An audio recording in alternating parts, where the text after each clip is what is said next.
Good afternoon, Nighthawks. This is Dr. H here. I want to go over a brief lecture over Chapter 8.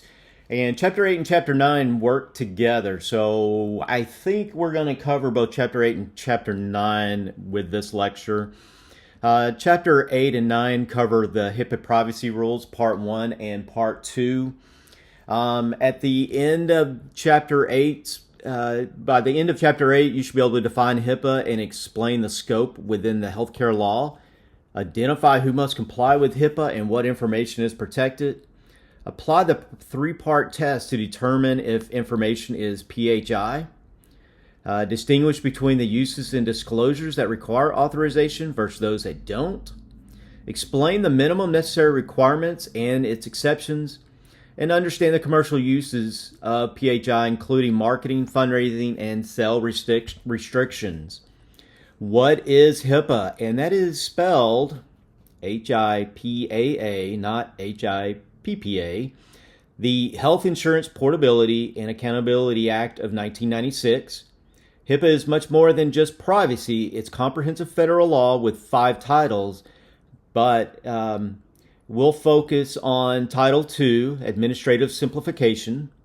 And some of the Title II components are healthcare fraud and abuse prevention, medical liability reform, and administrative simplification. And these are going to be the privacy standards and security standards, the two things that we're going to focus on most. HIPAA in context and how does it fit? HIPAA versus other privacy laws.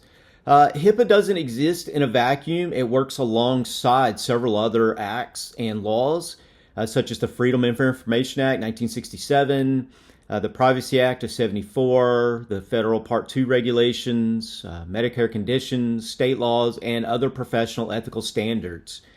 And as far as the hierarchy rule goes, when referring to HIPAA, if state law is more protective than HIPAA, state law wins. If HIPAA is more protective, then HIPAA wins. And that's how to look at the difference between the two. As far as who must comply to HIPAA, healthcare providers who conduct certain electronic transactions, hospitals, pharmacies, long-term care facilities, in concordance with health plans, that's going to be insurance companies, HMOs, Medicare, Medicaid, the healthcare clearinghouses, which are intermediary billing companies that process claims. All these are covered under HIPAA.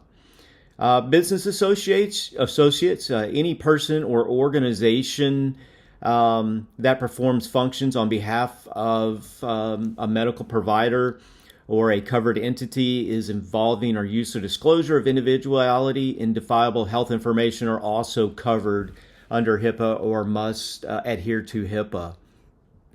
HIPAA applicability, what information is protected?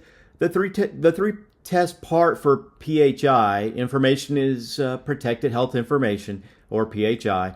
If all these 3 conditions are met, individually identifiable health information, if it relates to health or condition, or if it's held or transmitted by a covered entity or business associate.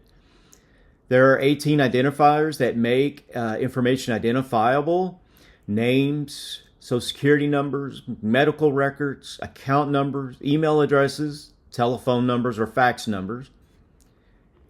These are direct identifiers. Location identifiers are going to be known as geographic subdivisions smaller than 20,000 people, URLs, and IP addresses. Temporal identifiers are going to be dates, except for the year, relating to birth, admission, discharge, or death, ages over 89 years of age. And then some unique identifiers are going to be such as the health plan beneficiary number, a certificate or license number, vehicle identifiers, device identifiers, biometric or photographic images, and then any other unique identifier. Some of the key HIPAA terms that you're going to want to know: individual versus personal representative. Individual is the person who is the subject of the information, the PHI. A personal representative is someone who is authorized to act on behalf. So make sure you know the difference between individual and personal representative. We covered this in the last chapter, but make sure you understand what DRS or designated record set is. Make sure you understand the differences between use versus disclosure versus request. Use is the sharing of PHI within the same covered entity. Disclosure is sharing PHI outside the covered entity. And request is asking for the PHI from another entity. Privacy rule documentation.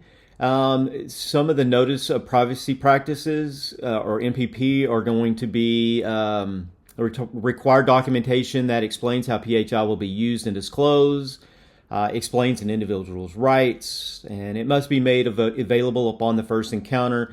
There are some other times that you'll run into it, but those are the three main items. Consent, as far as consent goes, this is going to be for use or disclosure of PHI. And so make sure you understand that. Consent is typically optional. Authorization, which is often required, is going to be written permission for specific disclosure. It must contain all the HIPAA required elements and is required unless disclosure meets a HIPAA exception. Just a key difference or something to think about is consent is general, authorization is specific. So make sure you understand that. When is authorization not required? There are situations where disclosures are required or not required. Individual access to their own records is not authorization is not required. Accounting of disclosures when requested, or the Human Health Services or HHS is investigations and enforcement actions. Situation where disclosures are permitted. Facility directory, notification to family and friends about a patient's condition, location, or death. There's a total of 18 that fall under two separate categories. Make sure that you go in and review this in your text or your book. We won't test a lot on it, but it is something that you'll want to know in the workplace, being a healthcare professional. Commercial uses where HIPAA gets strict. Marketing. Anytime we're in communication about a product or service that encourages purchaser use is going to be the definition of marketing under the HIPAA. A general rule is marketing requires authorization. Some exceptions where there's no authorizations needed would be face-to-face communications with an individual, promotional gifts of nominal value, things of this nature. There are 3 or 4 others that fall under this. Refer to your book and your PowerPoints, as well as some of the external sources you've been given on this. Make sure you understand some of the fundraising rules that where HIPAA can be a little bit strict. And we want to make sure that we are not giving out demographic information without authorization, dates of service, department of service, things of this nature. Treating physician, outcome information, health insurance status. We want to make sure that anytime we discuss any of this information that we have authorization to do so. Let's talk about the minimum necessary standard or the need to know principle. In rule or in general, people should only have access to the minimum amount of private health information needed to do their jobs. And this applies in several rows, such as internal use, disclosure to external parties, workforce access controls, things of this nature. There are some exceptions, or I should say there are some major exceptions. Treatment activities, and this is where no minimum necessary required. There's treatment activities, disclosures to the individual, pursuant to authorization, and the laws of your state. So make sure that you do have a grip on this. Let's talk about the HLTH Act real quick. There are some important updates to the HLTH Act. Expanded liability, breach notification and requirements have been updated. Tightened marketing rules. It's harder to claim activities or operations now. Enhanced penalties enforcements. So make sure you check on this section in your text. And as you're in the workplace, these things change quite frequently, so make sure you're up to date and you're always continuing your education on the Affordable Care Act, the High-Tech Act, and things of this nature, as there are constant changes. Let's talk about compliance strategy as far as building a strong privacy program. Some essential elements are written policies and procedures. We want to make sure that's in place in the workforce. Try to have a privacy officer. Make sure we're conducting workforce training. Make sure we have access controls, incident response procedures, business associate management in place, individual right procedures in place, and a complaint process. These are definite, and this could even be on a quiz or an exam, the essential program elements.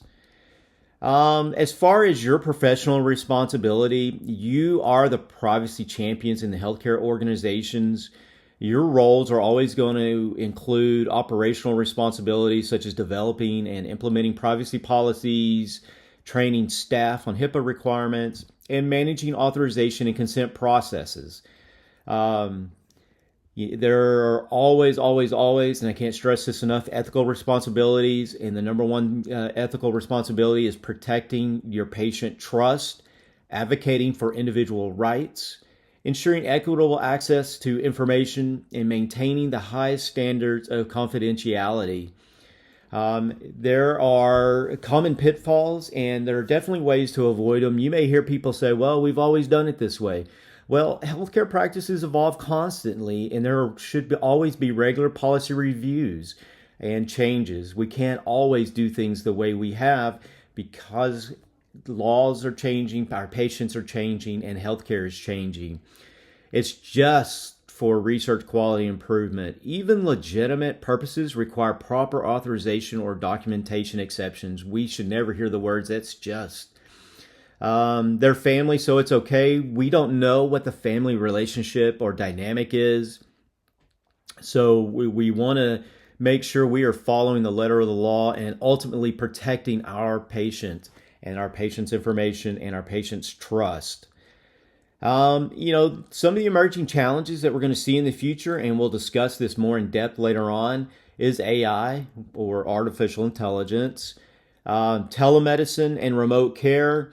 This is something that's going to expand in the future as we have more patients and fewer doctors, social media, and things of this nature. So just make sure that you understand the HIPAA Foundation principles, how it applies to you, and be prepared to address evolving challenges while maintaining patient trust and regulatory compliance. If we do all these things and we keep the big picture in mind, that we want to do what we can to protect our patients' trust and rights, we're going to be just fine. So at the end of the day, that's all I've got for you on this note. I'm going to jump into Chapter 9, HIPAA Privacy Part 2. And for HIPAA, Chapter 9, HIPAA Privacy Part 2, the individual rights and advanced topics is what is covered. By the end of Chapter 9, you should be able to identify and explain the 6 individual rights under HIPAA, describe proper procedures for handling access requests, amendments in the accounting of disclosures. You should be able to understand breach notifications, requirements, and timelines, and explain how HIPAA affects research activities. You should be able to analyze the relationship between HIPAA and state laws, and identify administrative requirements and penalty structures. And so with HIPAA, the 6 individual rights under HIPAA, you'll want to make sure you know that or how to explain the right of access, the right to request an amendment, the right to account for the counting of disclosures, the right to request confidential communication, and the right to request restrictions, and the 6th one, right to complain. And so as you go through, there are sections in your book on each one of these. The right of access, which is the foundation of patient control. There's a whole section on this. Make sure you understand it completely. The right to request an amendment, and make sure you understand the difference between amendment versus correction. An amendment is adding information to support, clarify, or correct existing information. not deleting the original. Okay. You're going to want to make sure you understand the accounting of disclosures or the paper trail, what must be tracked, the requirements and limitations, and what exceptions there are, if there are any, when it comes to the accounting of disclosures. The right to request confidential communications. This is typically going to be an alternative communication method. Patients can request the PHI to be communicated by alternate means, email versus phone, alternate locations, work versus home. Make sure you understand these items and everything that falls under the right to request confidential communications. Make sure you have a firm understanding on the right to request restrictions, what patients can restrict. This is what this is referring to. So make sure that you read up on this and take good notes in your text on this. This is something that's going to be very important in the workplace, more so than in the classroom even. The right to complain, and you typically want to have a 2-track complaint system. Patients can complain to covered entity directly, that's straight to you. They also have the right to complain to the U.S. Department of Health and Human Services. So make sure that you understand these requirements and a notice of privacy practices, what's included, the information about the right to complain, contact information for both complaint paths, and then a clear procedures for filing complaints. So make sure you have a firm grasp on this. You'll see a lot of this covered in chapters 8 and 9, so that's why I'm being pretty brief when it comes to chapter 9. When there's a brief notification and things go wrong, make sure you understand what to do. A breach is an unauthorized acquisition, access, use, or disclosure of PHI, which compromises the security or privacy of such information for our patients. We want to make sure that we put ourselves in a situation in which this does not happen. There are requirements that apply only to unsecure PHI versus secure PHI, so make sure you understand what these are. HIPAA and research balancing, discovery and privacy. Research as a public interest and benefit requires IRB or privacy board approval for variations to authorization requirements. So make sure you understand how the IRB works in conjunction with HIPAA. Make sure that you know the different authorization options for research, such as standalone, compound, unconditioned, conditioned, altered, and waived. These are things you're going to want to need to know, and you are definitely going to need to know, especially if you go on to graduate school, which Dr. H wants you to go on to graduate school. IRB or privacy board considerations. They can approve waivers or alterations if use or disclosure involves no more than minimal risk. Research cannot practically be conducted without waiver. If research cannot be conducted without access to PHI, and there's several others that fall under this. So make sure that you understand exactly what the IRB board covers. When referring to HIPAA preemption, federal floor, the federal statutes are the floor, not the ceiling. Minimum privacy protection standard is defined and governed by federal or by HIPAA. When state laws are stricter than federal, then we go by state. When federal is stricter than state, we go by federal.